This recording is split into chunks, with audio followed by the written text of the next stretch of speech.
aussi, qui nous aide aussi, sachant qu'on avance toujours, modestement dans la profondeur, la lumière de la divine volonté, et on essaie d'en saisir quelque chose. Je vais m'essayer de m'y approcher aussi, aujourd'hui, je voudrais vous parler de ce que Jésus appelle et que l'on traduit en français se fondre dans ma volonté.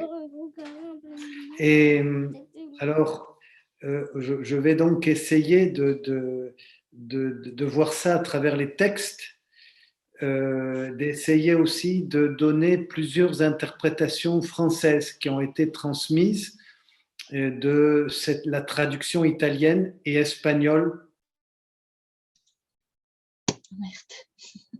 Je reprends, voilà, là, je vais essayer donc de traduire aussi à travers la traduction de l'italien, de l'espagnol, le fundirse, se fusionner, se fondre. On va voir quelques textes. Donc, c'est une parole qu'on retrouve de manière assez générale dans les écrits de Jésus à Louisa. Qu'est-ce que ça veut dire?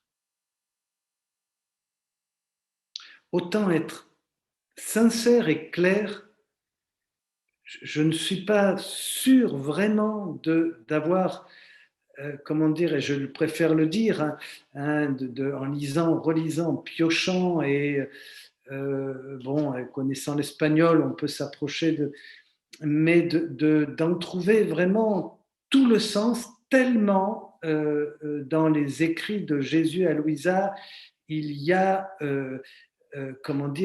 plusieurs interprétations françaises. Mais on peut quand même arriver à pressentir, deviner cette atmosphère, cette communion.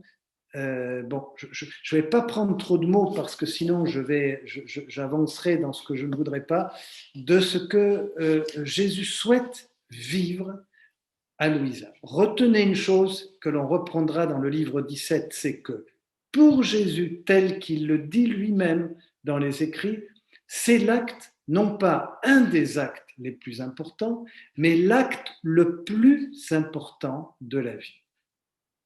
Donc ça, je vous le transmets et j'y reviendrai. Pourquoi? C'est ce qu'on va voir. Alors, le se fondre ou se fusionner en Dieu, dans ma divine volonté, comme dit Jésus. On va commencer par dire ce que ça n'est pas. Ce n'est pas se mélanger à Jésus. Ce n'est pas un mélange comme on mélange différents mets, différentes huiles, pour reprendre un peu cette expression, et chacune se mélange comme elles peuvent. Non. Ce n'est pas non plus une erreur qu'on peut faire parce qu'on a les mêmes traductions latines en italien, en espagnol qu'en français, se confondre. Se fusionner dans la divine volonté n'est pas une confusion. On se confond. Des fois, on pense que Jésus doit se confondre avec nous. Ben non, c'est pas ça. Ce n'est pas aussi, dans ce même sens, le fait que fusionner, c'est Jésus qui doit tout faire. Surtout pas. Donc là, vous pouvez bien souligner, et on y reviendra, surtout pas. Jésus ne fait pas tout.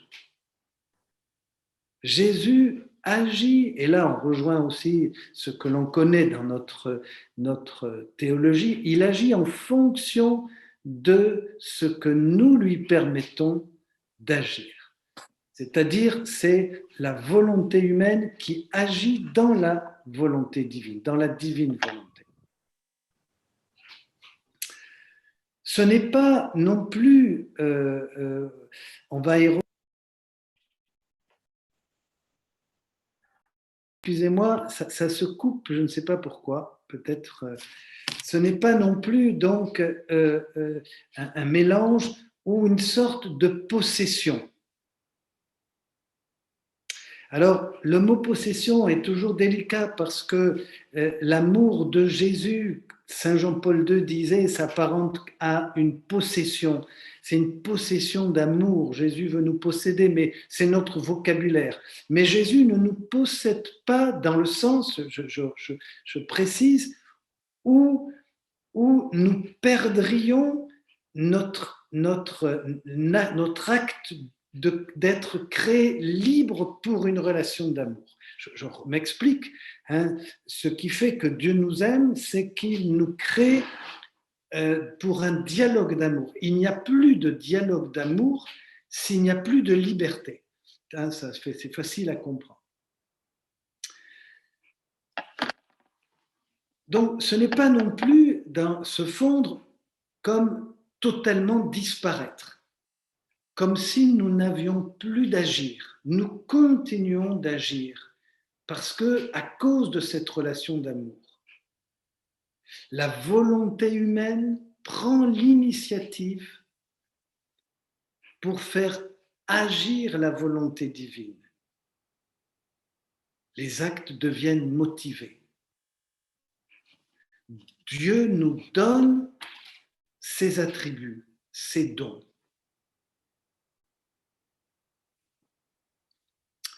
Alors, la volonté humaine, ainsi, reçoit tout ce que Dieu va lui donner. Donc, se fondre en Dieu, c'est recevoir et avoir tout ce que Dieu nous donne. C'est pour ça que Jésus dira à Louisa que c'est une nouvelle naissance.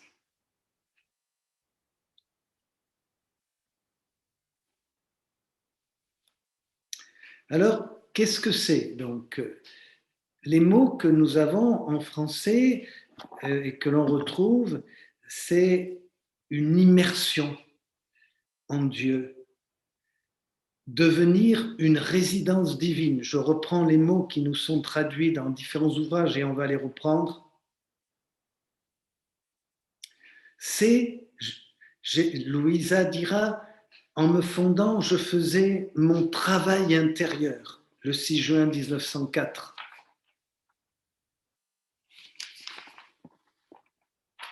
C'est encore un autre mot, se fondre, c'est collaborer à la vie de Jésus et à la vie divine.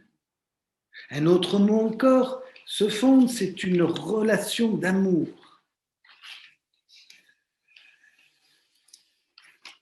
Donc, je résume un petit peu en 4 grands thèmes à travers les textes. Je dirais d'abord se fondre, devenir une résidence divine, dans ce que Jésus le dit, premier point. Deuxième point, on le verra au livre 17, se fondre comme étant l'acte le plus important de la vie. C'est l'acte le plus important de ta vie, dira Jésus à Louisa dans le livre 17. Se fondre aussi, c'est un changement de vie. Un changement de vie qui va permettre à Dieu de purifier, de guérir, c'est les mots qu'il emploie, purifier, transformer, changer nos cœurs. Et enfin, se fusionner, c'est aimer au nom de tous. Se fusionner pour réparer avec Jésus et donner à Dieu ce que l'humanité ne lui donne pas.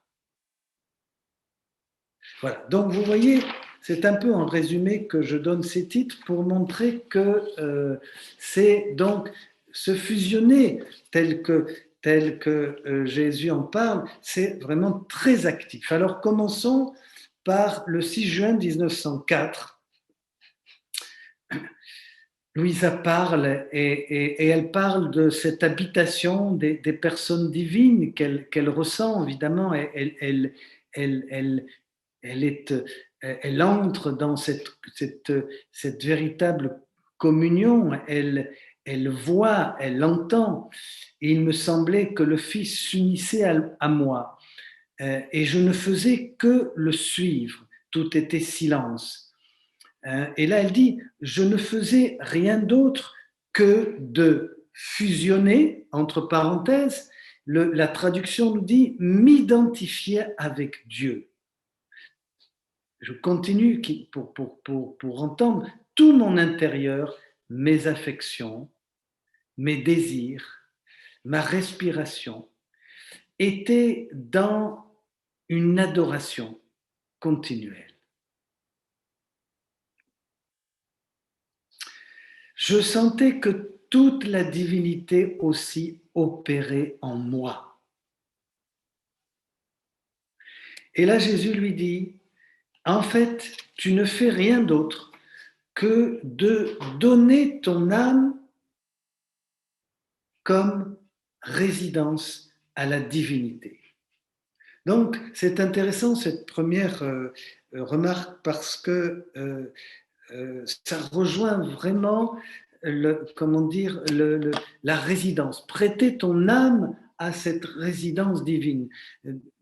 Ça suit, ça va dans le sens de cette parole de Jésus, souvenez-vous, au chapitre de Saint Jean, chapitre 17, versets 21 à 23, que tous soient comme toi, Père, tu es en moi et que je suis en toi, qu'ils soient en nous, eux aussi, afin que le monde croie que tu m'as envoyé.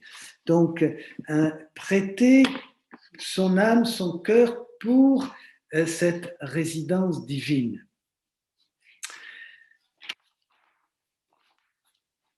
C'est Jésus qui agit en Louisa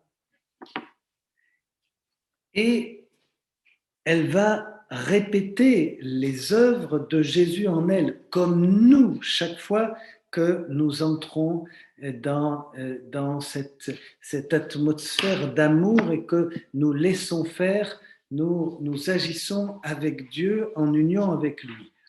Alors, se fusionner, faire de son âme cette résidence divine, pourquoi ? Eh bien, là encore, Jésus va montrer les fruits, la fécondité de cet acte, et il va y avoir une traduction, deux mots qui vont sortir. Le premier, réparer, et le deuxième, devenir une sentinelle. C'est très intéressant. Dans le livre 12, le 18 mars 1917, je priais en me fondant complètement en Jésus. Et là, elle dit, je voulais avoir ces pensées pour pouvoir réparer pour tout ce qui n'est pas selon son cœur.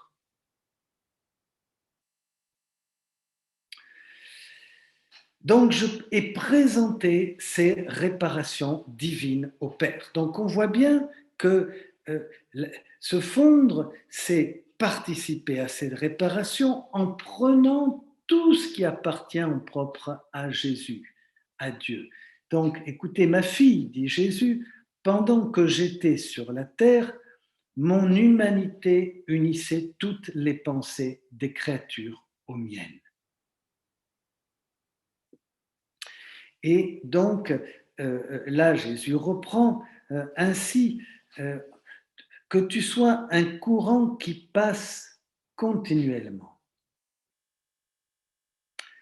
Dit-elle, mon Père, ce n'est pas seulement moi qui prie, fais réparation et apaise. Il y a des créatures qui font avec moi ce que je fais. Par leur souffrance, elles remplacent mon humanité maintenant glorieuse, incapable de souffrir. Bien sûr, Jésus est dans la gloire, il lui dira, comme il ne peut plus souffrir de la même manière, il continue à travers les âmes. Souvenez-vous de cette parole de Sainte Élisabeth de la Trinité qui parlait de devenir une humanité de surcroît. On est tout à fait dans cette image. Et là, je continue cette parole qu'il va prendre. Avec moi, elles seront des sentinelles d'honneur devant le trône divin.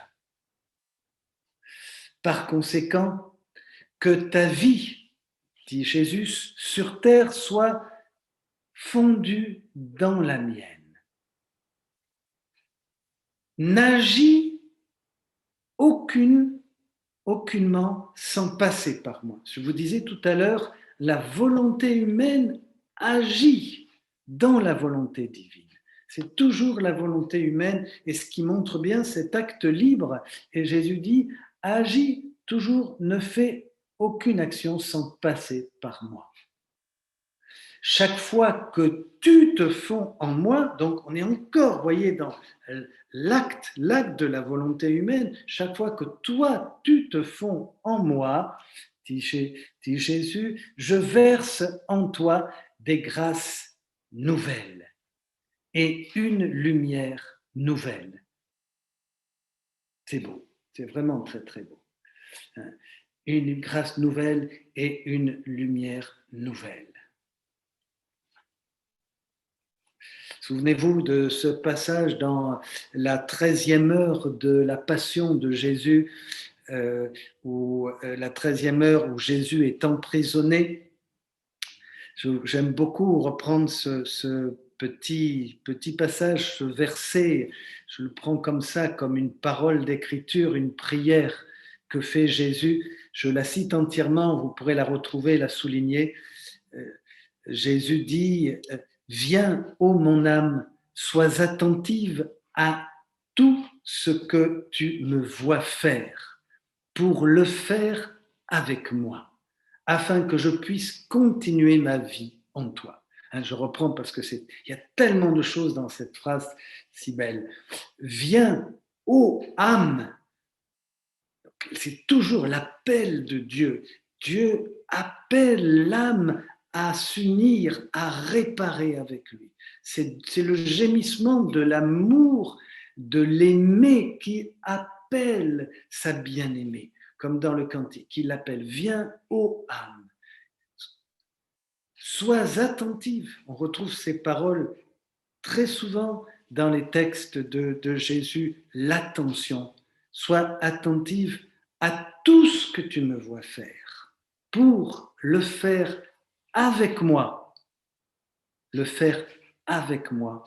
afin que je puisse continuer ma vie en toi.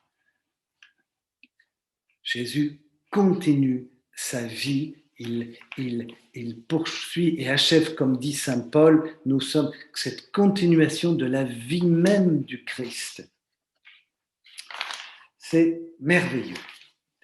Merveilleux de pouvoir reprendre ces passages. Un autre passage, le 26 mars 1918, toujours dans le livre 12, Jésus reprend et lui dit « Ma fille, chaque fois que l'âme entre dans ma volonté,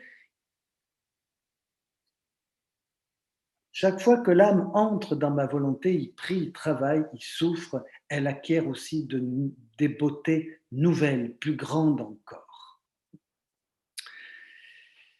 Se fondre, c'est, Jésus dira, et là on est au cœur du sujet, l'acte le plus solennel et le plus grand, le plus important de toute ta vie. Alors ça, c'est étonnant.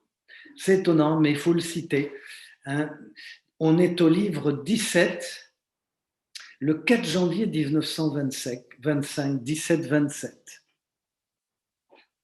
Ma fille, te fusionner dans ma volonté est l'acte le plus solennel, le plus grand, le plus important de toute ta vie. Pourquoi ? Pourquoi Jésus dit-il ça ? Qu'est-ce qu'il nous donne ? qu'est-ce qu'il va donner de plus à Louisa pour que nous puissions comprendre ce qu'il veut dire? Eh bien voilà, c'est entrer dans l'éternité, l'embrasser, recevoir tous ses biens.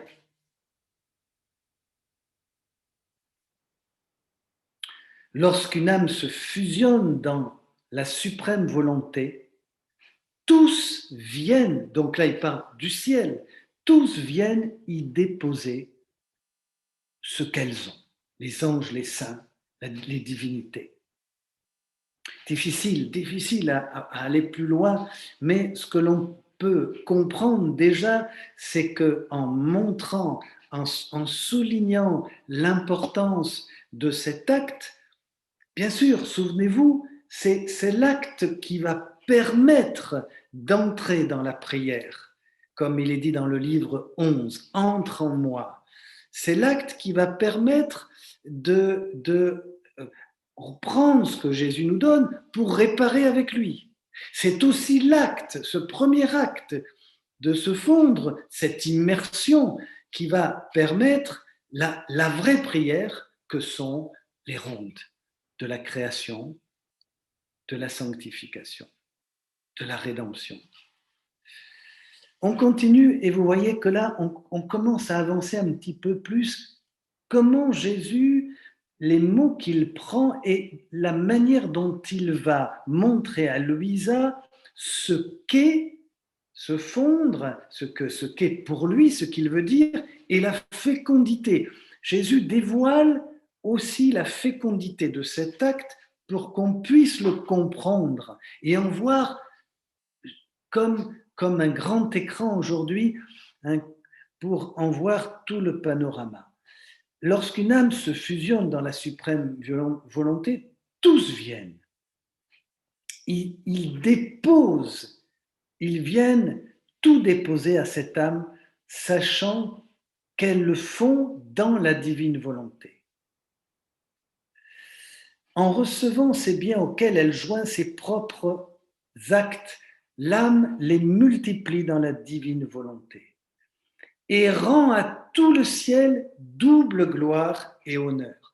En fait, se fondre dans la divine volonté revient toujours à cette prière qui nous a été enseignée de rendre à Dieu la gloire, l'honneur, l'amour que toutes les créatures lui doivent. Et donc, et comme se fusionner dans ma volonté, dit-il, c'est aimer au nom de tous. Nous y sommes. C'est aimer au nom de tous, au nom de toutes les créatures. Ma fille, dit-il plus loin, comment ne serait-il pas important de faire connaître que se fusionner dans ma volonté, c'est vivre en elle. L'âme qui se fusionne dans ma volonté reçoit en dépôt tous mes biens divins et éternels.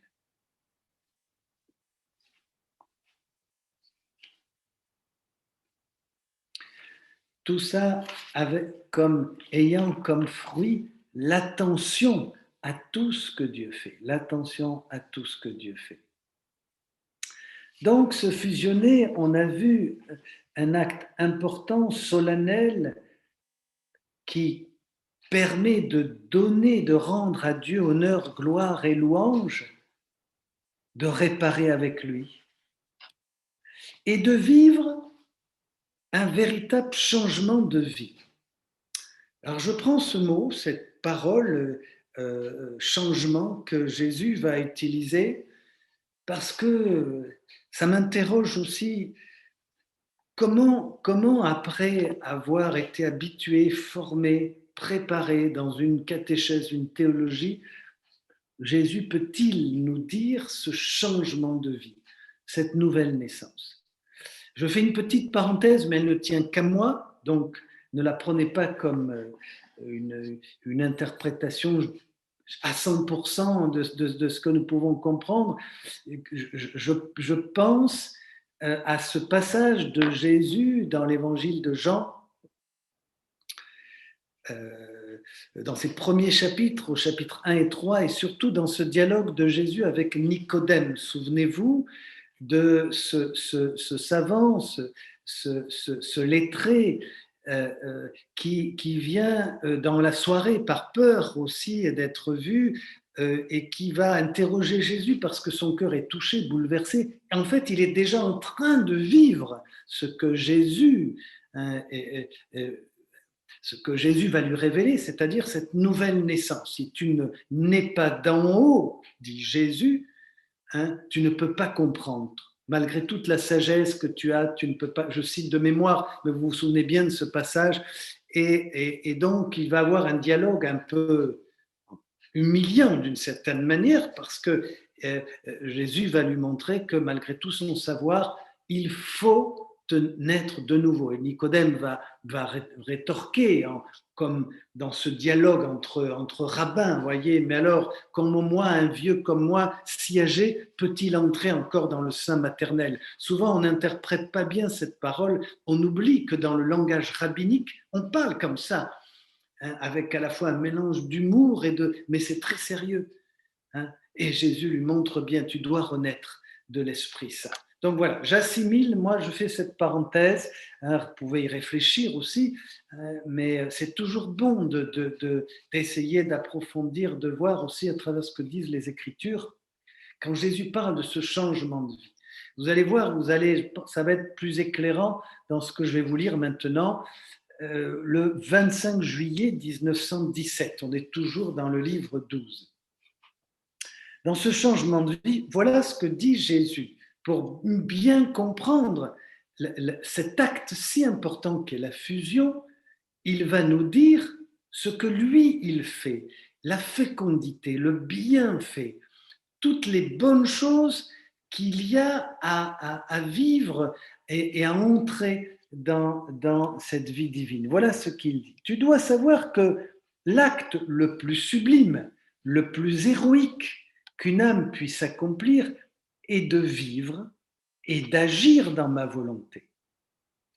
Quand une âme décide de vivre dans ma volonté, donc décision personnelle, on revient toujours au même point, c'est pas quelque chose qui nous arrive comme ça d'en haut et puis voilà, on n'a plus rien à faire, souvenez-vous, c'est un peu ce qu'on a essayé de dire au début, une âme qui décide de vivre, nos deux volontés se fondent et là voilà, là c'est là qu'on peut déjà mieux comprendre. Trois choses, j'aurai les résumés en trois choses. Première chose, si l'âme est tachée, je la purifie. Qu'est-ce que sont ces tâches dont parle Jésus ici? Sinon, toutes les déviations dues de l'ignorance ou conséquences du péché. Si l'âme est tachée, je la purifie. Premier point. Si les épines de la nature humaine l'entourent, je les détruis. Deuxième chose que fait Jésus. Que sont ces épines? L'épine blesse. Les épines, regardons cette image, nous renvoient aussi à nous-mêmes, nos misères.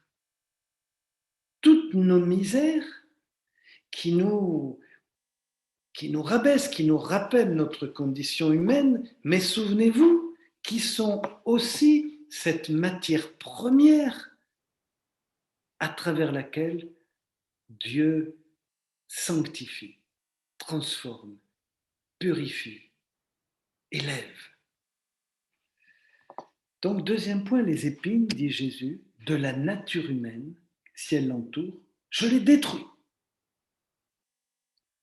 Troisième caractéristique que précise Jésus, si les clous du péché, là il le dit clairement, la transpercent, je les pulvérise. Étonnant. Étonnant qu'on est là sur le 25 juillet 1917, autant de précision sur la fécondité, sur l'agir de Dieu, justement, quand l'âme décide de se fondre en lui. C'est étonnant, et il y a un point qui suit, parce qu'il continue.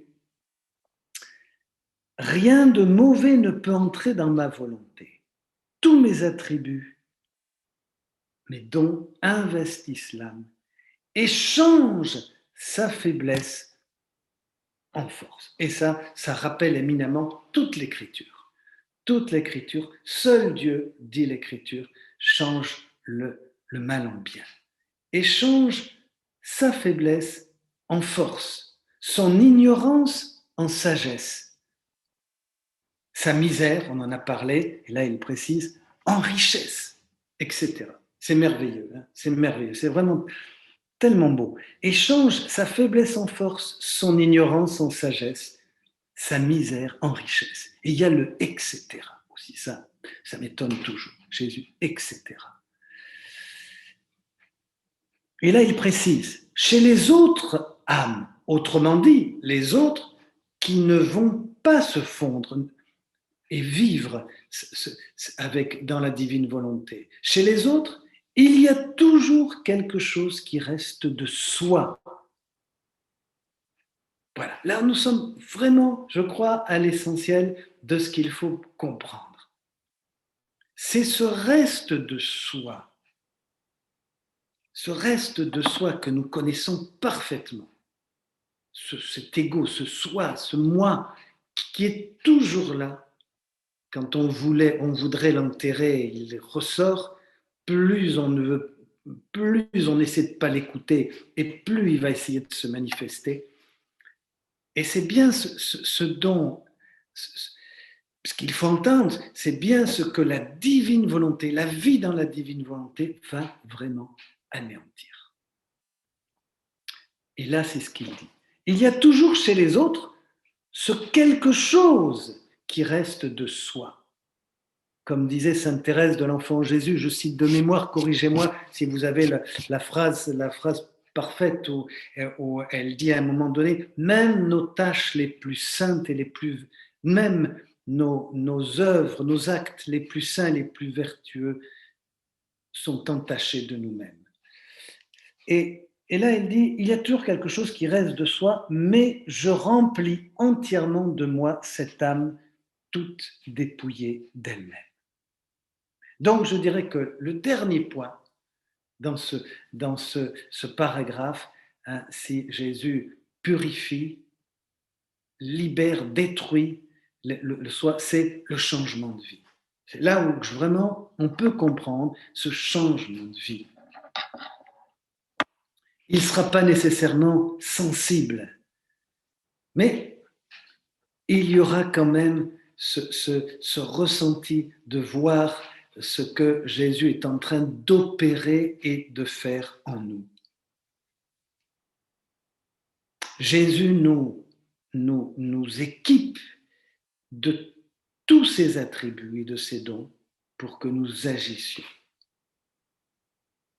Comme s'il nous disait, comme s'il nous dit, voilà, toute ma vie, elle est à toi, maintenant, pour que tu la vives avec moi. Voilà, tous mes dons, tous mes attributs, ils sont à toi, pour que tu vives avec moi.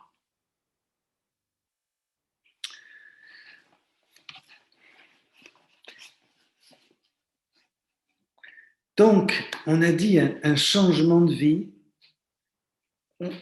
On va reprendre les mots que Jésus prend ici, cette fusion comme une immersion, une collaboration d'amour. Je ne sais pas tellement le mot, mais c'est ce que les traductions nous donnent.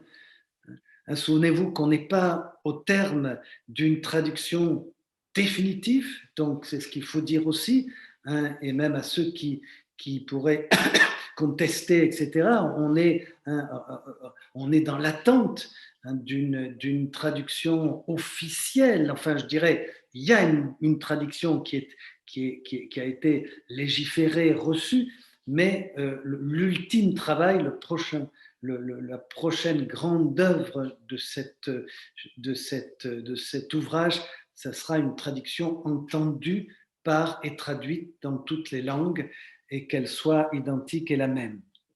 Donc là, on est le 16 mai 1919 dans le volume 12. Jésus va parler d'immersion. Louisa, pardon. Plus tard, je m'immergeais en Jésus, dans sa volonté. Je multipliais mes pensées dans les siennes. On retrouve souvent cet acte de Louisa comme à nous. Je multiplie, je donne mes pensées, je mets toutes mes pensées dans les siennes. Pourquoi? Toujours dans le but de réparer pour toutes les intelligences passées, présentes et futures. Avec tout mon cœur, j'ai dit à Jésus, je le cite parce que c'est toujours intéressant de voir, d'entendre, d'écouter la prière même de Louisa, comment elle s'exprimait. Avec tout mon cœur, dit-elle, comme j'aimerais te donner avec mon esprit toute gloire, tout honneur, toute réparation, au nom de toute la famille humaine, même des âmes perdus, qui, hélas, ne t'ont pas livré leur intelligence. La grande réparation qu'on retrouve souvent dans cette prière de Louisa, on la ressent même comme une peine, une douleur, je dirais presque une frustration dans son cœur, et peut-être la frustration qui est un signe de sainteté, tellement la douleur de ces âmes qui ne partagent pas l'amour, la gloire, nous la ressentons et nous offrons pour elle, nous nous unissons à Jésus pour pouvoir, en leur nom, à elle, à toutes ces âmes, en leur nom, nous offrons à Jésus des gémissements d'amour, de louange, d'adoration et de gloire en leur nom. Comme elle le dit, hélas, même, je reprends cette parole de cette sainte femme, même des âmes perdues qui, hélas, ne t'ont pas livré leur intelligence. Je te donne tout honneur, toute réparation. Jésus, rempli de joie, me baisa le front en me disant, par ce baiser, je scelle toutes tes pensées avec les miennes. Voilà, je vous dis ça pour vous rassurer quand même, parce que moi ça me rassure beaucoup, des fois dans le désert de nos prières, Jésus, qu'est-ce qu'il fait? Jésus vient et nous prend, permettez-moi de le dire comme ça, il me baisa le front en me disant, par ce baiser, je scelle toutes tes pensées avec les miennes, de sorte que je puisse toujours trouver en toi tous les esprits créés et recevoir, prenez-le pour chacun pour soi, et recevoir continuellement de toi en leur nom. Évidemment, c'est à nous que Jésus parle. Chaque fois que Jésus parle à Louisa, et c'est à nous qu'il faut l'entendre et le recevoir. Et donc Jésus dit, de sorte que je puisse recevoir et trouver en toi tous les esprits créés. Donc c'est fou, c'est-à-dire que c'est aussi les esprits créés sur la terre comme au ciel. Comme au ciel. Il faut bien entendre ça. C'est pour ça que Jésus dira à Louisa, et ça ne te paraît peu de choses que tu sois déjà appelé à vivre du ciel sur la terre. De sorte que je puisse trouver tous les esprits, recevoir continuellement de toi, en leur nom, gloire, honneur et réparation. Merveilleux passage que Jésus laisse ici, quand la volonté humaine ainsi agit dans la divine volonté. C'est l'homme agissant en Dieu. Donc l'âme ainsi se fusionnait pour donner à Dieu, soulignez bien ça, ce que l'humanité ne donne pas. Voilà ce à quoi nous sommes appelés. Jésus, Dieu appelle les âmes ô âme, viens, viens âme, ô âme, pour justement lui donner ce que l'humanité ne donne pas. Et dans la divine volonté, nous donnons au nom de tous honneur, gloire, amour et louange. C'est extraordinaire de force, de puissance. Donc nous sommes des consolateurs, des réparateurs. Le 17 septembre 1924, toujours dans le volume 17. Et je m'efforçais, c'est toujours, vous voyez, la volonté humaine. Je pensais à la divine volonté. Et alors je m'efforçais de me fusionner en elle, afin de pouvoir embrasser toutes les créatures et de présenter à mon Dieu tous leurs actes. Nous comprenons encore mieux le rôle de cette fusion, de cette immersion, parce que à travers la fécondité, à travers tout ce que Dieu fait et peut faire à ce moment-là. J'ai vu le ciel ouvert, dit-elle. Et ces actes étaient couverts de rayons de soleil. Ils se diffusaient sur tous et en tous. Ils formaient une toile de lumière.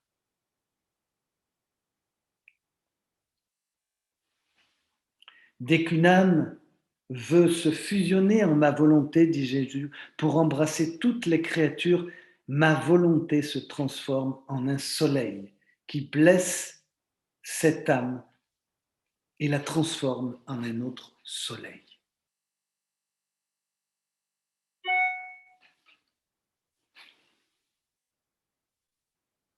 Voilà.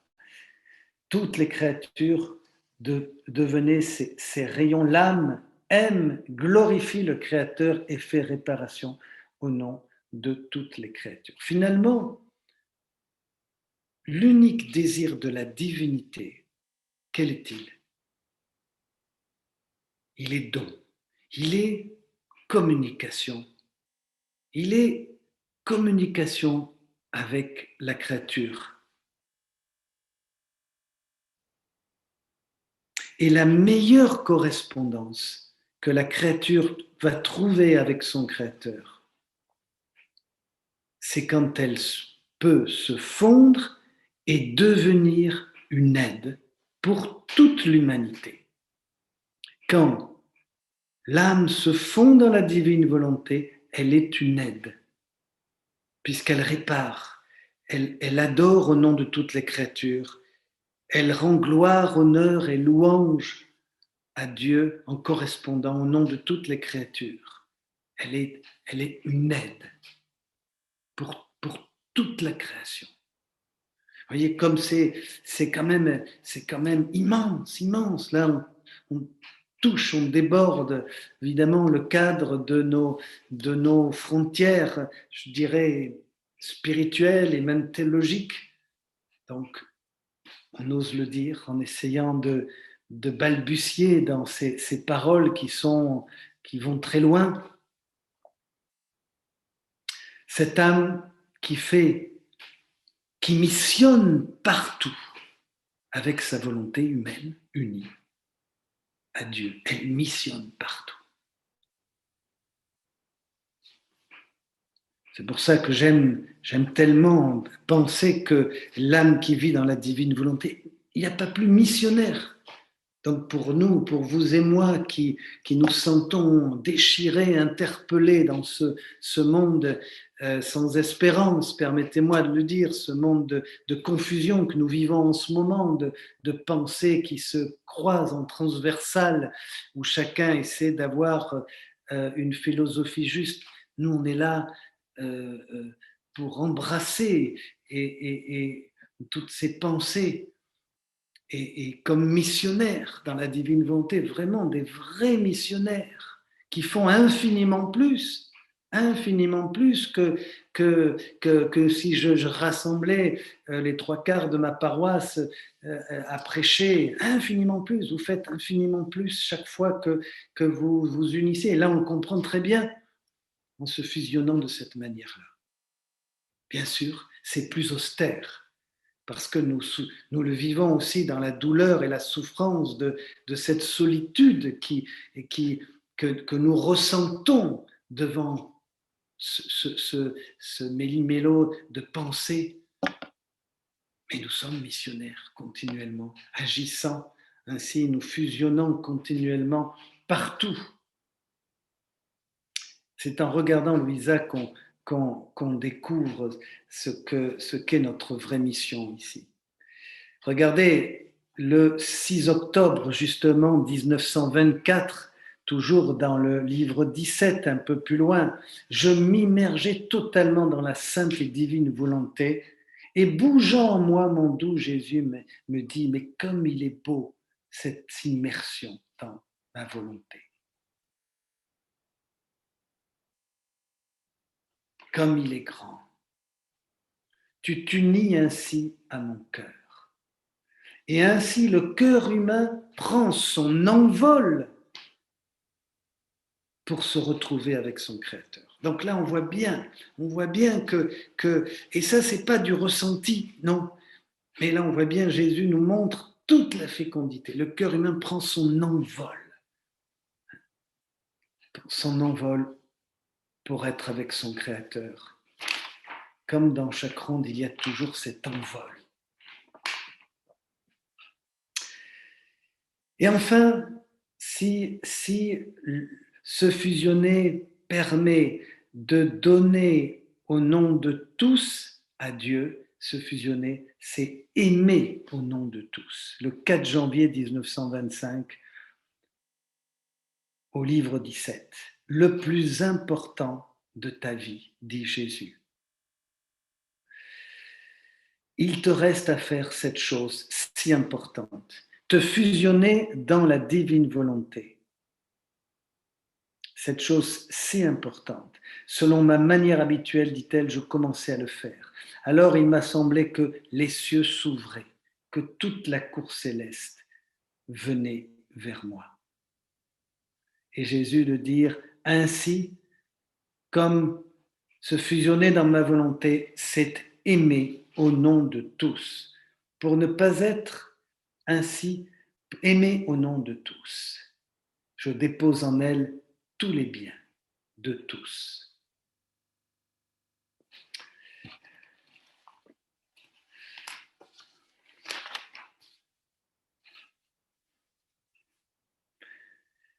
Une autre parole un peu plus loin. Ma fille, comment ne serait-il pas important de faire connaître que se fusionner ainsi dans ma volonté, c'est vivre en elle. L'âme ainsi reçoit comme en dépôt tous mes biens divins et éternels. Et là, il dit quelque chose d'intéressant aussi, au point que les saints rivalisent entre eux, ils rivalisent entre eux, dans l'âme qui fusionne dans ma volonté, parce qu'ils y sentent la gloire et la puissance de ma volonté. Souvenez-vous dans Jean chapitre 17, verset 22, où Jésus dit, et là je comprends beaucoup mieux cette parole de Jésus qui était un peu pas facilement compréhensible, où Jésus dit dans son testament, il dit « et je leur ai donné ma gloire ». Souvenez-vous, pourquoi cette parole ? Et je leur ai donné ma gloire. Et nous pensons, quand il ça, nous pensons tel que le terme théologique de la gloire qui est propre à la Trinité, nous imaginons, c'est la gloire de la divine volonté. Cette divine volonté, c'est la gloire même, c'est Jésus même dans sa gloire.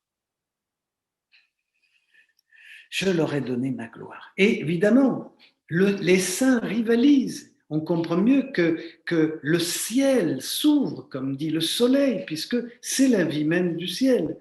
Mais nous le vivons dans cette enveloppe humaine obscure, pesante, ténébreuse parfois, qui fait que, bon, sauf parfois quelques lumières, peut-être certains d'entre vous, quelques brèches qui s'ouvrent et quelques instants, hein, il y a une lumière de la grâce, mais hein, la plupart du temps, ça reste quand même une avancée dans la foi. Et je termine avec ça, vous voyez, quand dans ce dernier point, hein, où se fusionner, c'est aimer au nom de tous et partager cette gloire, Jésus va reprendre encore une autre parole, une expression qui est aussi intéressante. Il parle d'une fontaine jaillissante. C'est quand même très intéressant comme image. Pour moi, on est le 17 mai 1925, je termine avec cette citation, le 17 mai 1925. Pour moi, me fusionner, alors c'est Louisa qui va parler, et elle dit, me fusionner dans la volonté suprême est comme me placer devant une fontaine jaillissante. Et chaque petite chose que j'entends ou vois, ou encore une offense faite à mon Jésus, est une occasion nouvelle de me fusionner dans la très sainte volonté. Souvenez-vous un jour Jésus dira à Louisa, chaque fois où elle se plaignait des contradictions qui lui étaient faites de la part même des ecclésiastiques, où Jésus lui dit, mais l'offense que toi tu ressens en toi, c'est à moi qu'on l'a fait. Je vous dis cette dernière petite phrase, moi qui m'a beaucoup aidé à ne plus vivre les plaintes, les offenses, les contradictions, les critiques, quelles qu'elles soient, les jugements sur moi pour moi-même. Je me souviens, je recite à chaque fois, ça m'aide beaucoup de redire cette parole, mais Seigneur, cette offense, c'est à toi qu'on l'a faite, c'est à toi qu'on l'a dit, et on n'est plus seul, et on vit ainsi avec Jésus. On vit avec lui.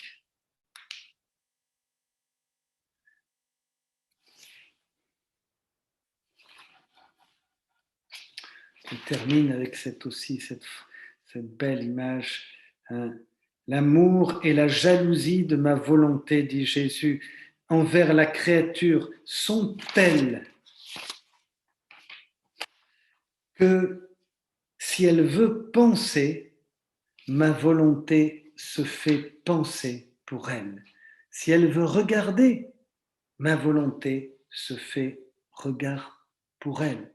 Si elle veut parler, ma volonté se fait parole pour elle. Si elle veut travailler, voyez, comme c'est, on entend bien cette collaboration. Si elle veut travailler, ma volonté se fait travail pour elle. Si elle veut marcher, ma volonté se fait pas pour elle. Si elle veut aimer, ma volonté se fait feu pour elle.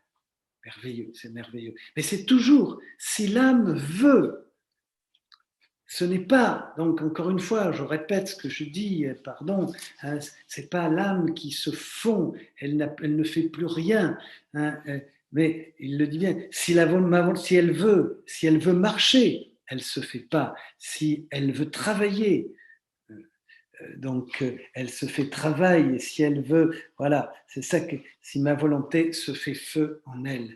Donc cette collaboration, cette participation de Dieu merveilleuse. Voilà mes amis, quelques mots sur ces passages, sur cette tentative de percer, de lire, de méditer avec vous quelques-uns de ces passages que j'ai résumés un petit peu en 4 grands paragraphes pour essayer de comprendre à notre niveau ces textes magnifiques qui nous montrent, je dirais, 2 choses que je résume ainsi dans la première chose fondamentale, notre agir, notre participation personnelle, et qui nous fait comprendre que notre vie avec lui est un dialogue libre d'amour. Deuxième chose, que veut Jésus? Que veut Dieu? Se communiquer à nous. Ça, c'est clair. Nous donner ses dons et ses attributs, nous introduire dans son divin vouloir. Voilà. c'est ce que je vois comme ces deux grands pôles qu'on peut toujours avoir quand on lit les textes. Qu'est-ce que vous en pensez? On prenne quelques instants, si vous voulez, si vous avez quelques mots ou un ressenti. Père Jean-Jacques? Oui, mon frère. Oui. Bonsoir. C'est vrai que c'est un thème fondamental hein, des écrits de Louisa, le fait de se fondre dans la divine volonté. Et moi, j'ai beaucoup apprécié la manière dont vous l'avez abordé. Et je veux dire par là que vous l'avez abordé de manière, comment dire, sur le présent et le futur. C'est notre vocation, c'est notre devenir. Mais il me semble aussi très important, mais on ne peut pas tout aborder, de rappeler aussi que la fusion, elle est aussi un rappel de notre origine de créature. C'est-à-dire que en tant que créature, on était déjà vous voyez, dans le fait d'être fondu entre parenthèses.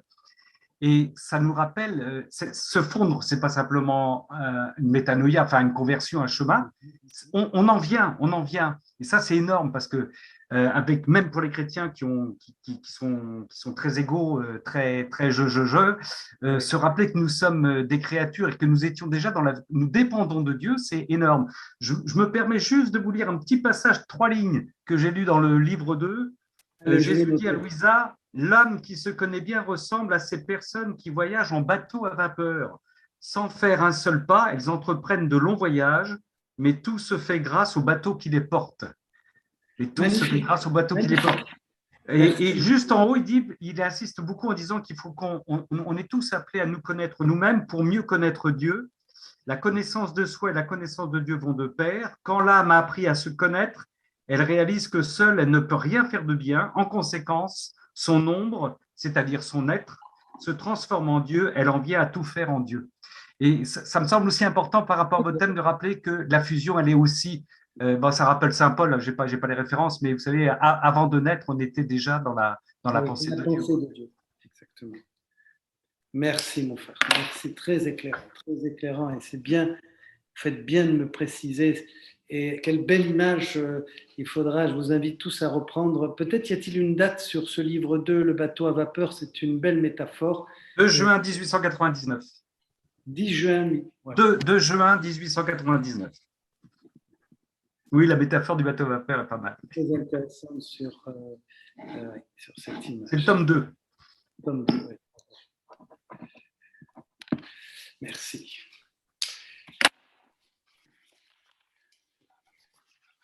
Oui, et quoi d'autre, mes amis? Donc, si quelqu'un avait, n'hésitez pas, une remarque ou qu'on essaie d'approfondir un petit peu. C'est important, il me semble, de pouvoir s'essayer, ce que j'ai essayé de faire, je dirais, à reprendre un peu cette parole qui est tellement présente dans les écrits de Louisa et que Jésus utilise avec. C'est vrai, je ne l'ai pas caché, mon frère, vous avez, mais je ne cache pas quand même un peu ma frustration aussi. À cause des traductions. Mais bon, ouais. Si on commence évidemment, si on commence à mettre en doute, alors à ce moment-là, on ne fait plus rien, parce que c'est la même chose pour je dirais aussi, les livres des saints. On lit Sainte Thérèse, on lit Saint Jean de la Croix, on le lit en français. Donc, on ne va pas remettre en doute. Et c'est vrai que, bon, parfois, nos traductions font ce qu'elles peuvent. D'autant plus que, ben oui, voilà, c'était un peu mon ressenti. Mais quand même, vous venez de le dire, mon frère, cet acte tellement important que l'on retrouve aussi dès le départ de la création, c'est vrai, et puis que Jésus lui-même ici, à plusieurs reprises, le dit, et c'est ce que en travaillant un peu pour vous, je redécouvrais ça. C'est pourquoi cette insistance de Jésus, c'est ce je veux que tu saches, dit-il encore, je reprends ce passage au livre 17, que c'est l'acte le plus solennel, que tu puisses faire. Donc, il y a vraiment et c'est vrai que c'est le point de départ de toute la prière, la vraie vie chrétienne, et là, Donc, à nous de méditer et puis de reprendre ces passages pour nous-mêmes. Parce que, si vous voyez bien d'ailleurs, toute forme de prière, c'est cet acte de se fondre et de prendre sur nous tout ce que Dieu nous donne, ses attributs et ses dons, évidemment, sans que ça soit nécessairement sensible. Nos prières ne sont pas seulement des récitations que nous faisons, mais c'est dans tout ce que nous faisons, dans toutes nos méditations, c'est toujours entrer dans ce mystère. Bonsoir. Si la nouvelle naissance se fait dans la divine volonté, ça veut dire que sans la divine volonté, il n'y a pas de nouvelle naissance possible? Alors, bien sûr que non, parce que si on disait ça, ça serait très grave. Bah oui. Et ça retirerait, et je pense que si vous posez la question, vous êtes certainement peut-être même mieux renseigné encore que moi, bien sûr, puisque la nouvelle naissance, c'est la rédemption, et c'est le mystère de la rédemption. Je pense que, si je peux me permettre, j'associerais cette parole à, comment dire, une autre parole que dit Jésus quand il parle de ses écrits, comme c'est un nouvel évangile.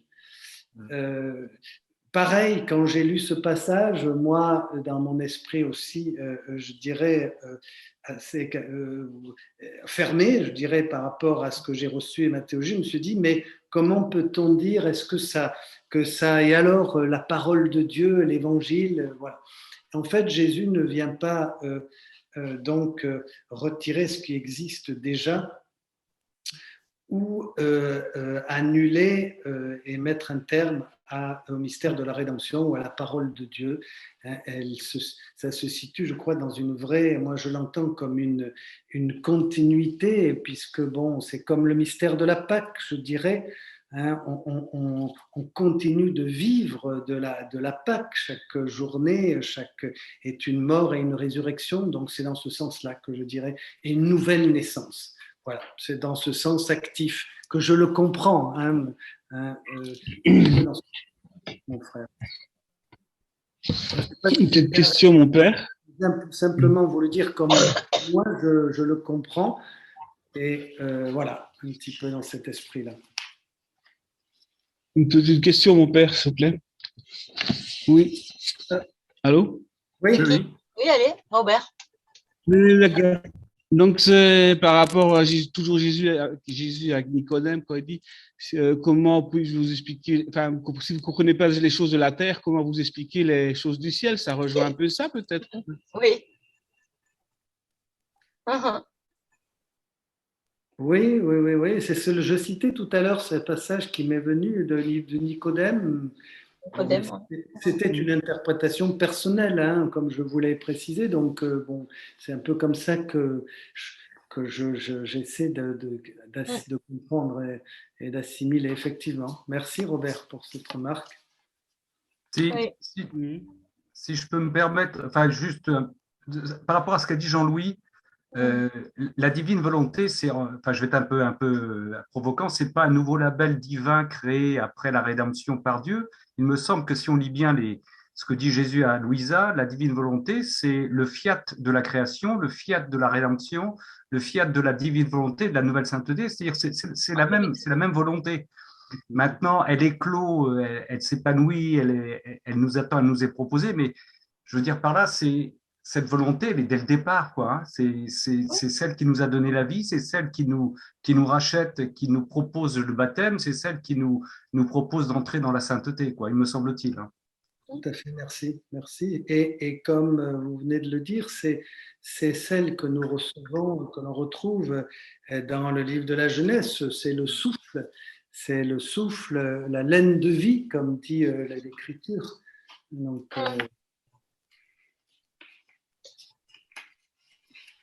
j'avais envie de rebondir sur ce que disait Robert tout à l'heure. C'est tout comme les évangiles viennent bousculer les écritures, je veux dire au temps de Jésus, eh bien, la divine volonté vient bousculer à nouveau les écritures, en fait, avec ce langage justement jusque-là uniquement terrestre et qui devient céleste. Et effectivement, le langage du ciel, on le connaît assez mal en vérité. Et, et donc, voilà, je dirais, la deuxième vague, si on veut parler avec les mots d'aujourd'hui.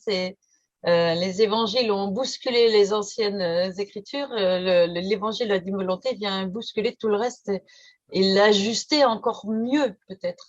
Voilà, ouais, c'est ce que je retiendrai. Oui, merci Cathy de cette parole. Alors, je voudrais simplement préciser ce qu'il faut bien garder, je crois, et moi j'encourage dans ce sens-là, c'est que le centre du message et de la révélation est dans les Écritures. Donc ça, c'est clair. Et en fait, ce que nous découvrons dans le livre du ciel est dans les Écritures. Mais bon, les Écritures, c'est aussi, elles sont inspirées, donc nous les découvrons, nous les continuellement, elles s'illuminent à travers les textes de Louisa. Je crois que c'est important de bien aussi tenir les deux. Comme on dit en théologie, sans confusion. Mais bon, là, tenir les deux, c'est vrai que... Et c'est, je trouve, très éclairant quand on peut voir les analogies, les liens. À un moment donné, vous vous souvenez, dans un des écrits de Louisa, Jésus va reprendre une parole de l'apôtre Paul. Ça nous fait sourire, d'ailleurs, je ne sais plus à quel moment, il cite, voilà, c'est assez étonnant. Donc, d'une certaine manière, que Jésus connaisse les Écritures, ça nous paraît normal. Vous avez ce soir aussi insisté, moi j'ai trouvé ça intéressant, c'est sur le fait que de la participation de la volonté humaine. Il peut y avoir une approche parfois confuse et erronée lorsqu'on parle de divine volonté, comme d'une potion magique qui ferait que le chrétien devient une élite, qui est remplacée par le Jésus lui-même et qui a tous les pouvoirs. Or, comme vous l'avez dit, recevoir la divine volonté, me semble-t-il, c'est demander à Jésus de la recevoir constamment. Et Jésus n'arrête pas de dire à Louisa que c'est le plus grand martyr, puisque c'est un martyr quotidien dans lequel on demande à nous, je demande par ma volonté à quitter ma volonté pour avoir la volonté divine. Et c'est un combat, c'est une lutte, c'est une participation. Ma fusion, elle est terriblement active, quoi.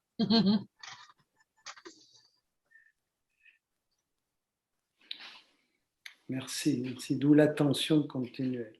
Oui, voilà. Ouais. Quoi d'autre encore qui vous viendrait, puisqu'on est ensemble, nombreux.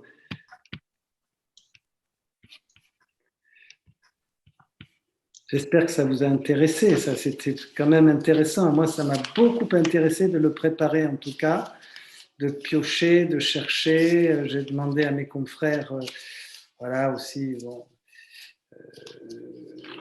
mexicains, qui connaissent quelques notes, ce travail, et étonnamment, j'étais quand même encore surpris, étonné que c'est cet acte de fusion, le cœur de tous, le dynamisme, le moteur, je reprends ce mot, de toute notre vie de prière, notre vie chrétienne, finalement. Je vois, moi, si je devais m'extrapoler, alors là encore, c'est une interprétation qui m'est... comment dire, si je devais dire ma lecture et mes découvertes aussi balbutiantes, où après on raccroche, on fait des liens avec l'écriture, avec la théologie, mais mon impression, et chacun à son niveau, et je crois que c'est ça, c'est qu'on a quand même, on est tout le temps en train d'avancer un peu plus, et Cathy, vous veniez de le dire à l'instant, ce langage du ciel. Bon, même si le mot, on n'aime pas trop, nous, des fois, les prêtres, comme ça, mais il faut le dire, Dieu nous initie, il nous parle déjà comme, je dirais, on sera dans l'éternité. Donc, voilà, moi je vis ces lectures et mes découvertes comme cette avancée, avec ce sentiment vraiment d'avancer dans le ciel, dans cette vie divine dans laquelle Dieu se révèle, et particulièrement à travers les Écritures et le livre du ciel. Vraiment le livre du ciel et ce dialogue qu'on a, cet échange entre qui est parfois aussi qu'on ne peut même pas expliquer entre Jésus et Louisa, les mots qui sont utilisés, les paroles ainsi que les paroles d'amour, ça pourrait nous rapprocher un peu avec le Cantique des Cantiques, mais des fois on déborde aussi.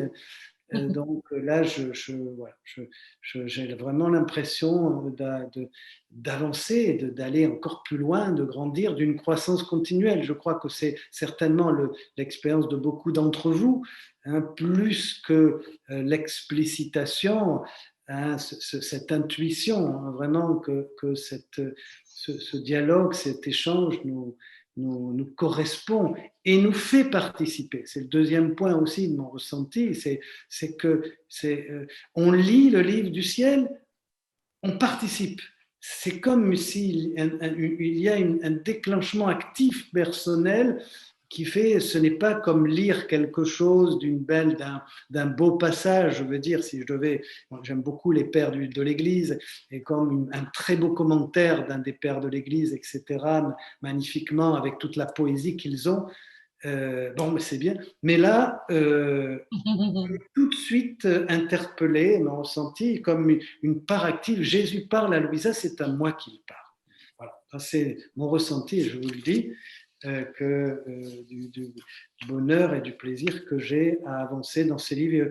Je vous encourage encore une fois, comme je l'ai dit à plusieurs reprises, pardon, de lire, de pouvoir. L'une d'entre vous me disait, et elle a bien raison, c'est vrai.